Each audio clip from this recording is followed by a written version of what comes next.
Welcome to BeeGraphy. In this tutorial, we'll create a parametric surface pattern with adjustable height variations using BeeGraphy's visual scripting tools. Let's get started. Create a striking parametric surface pattern with adjustable heights in BeeGraphy. This tutorial guides you through a simple workflow using quad subdivisions, point offsets, and interactive sliders.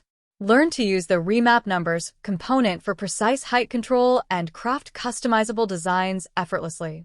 Dive in and unleash your creativity. First, we need a surface to work with. Let's add a rectangle surface component. This will give us a flat rectangular plane, which will be our starting point. To make our design flexible, we'll use range input components for the width and length. This way, we can change the dimensions later without redoing everything. Let's connect these sliders to the width and length inputs of our rectangle. I'll set the width to 50 and the length to 100 for now, but we can change these anytime. Use the quad panel component to divide the surface into a 10 by 10 grid. Connect the rectangle's surface output to the quad panel and set UISO and VISO to 10. Adjust for finer or coarser grids as needed. Now we will use the pull point node.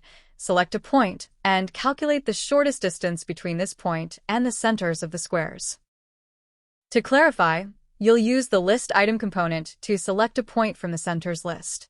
Connect the centers list to the list input and add a range input slider called shape. This slider, set between 0 and 100, will control the index input of list item, allowing you to pick any point on the grid.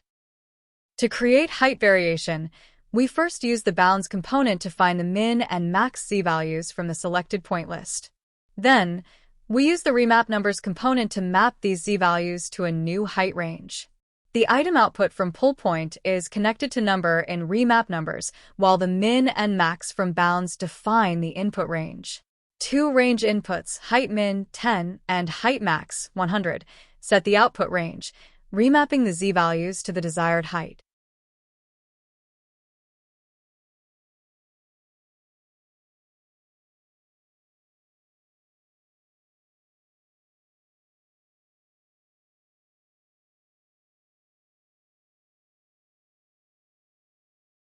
Now, let's move the squares along the vector z direction using the obtained value and see what interesting pattern we get by using the Remap Numbers node.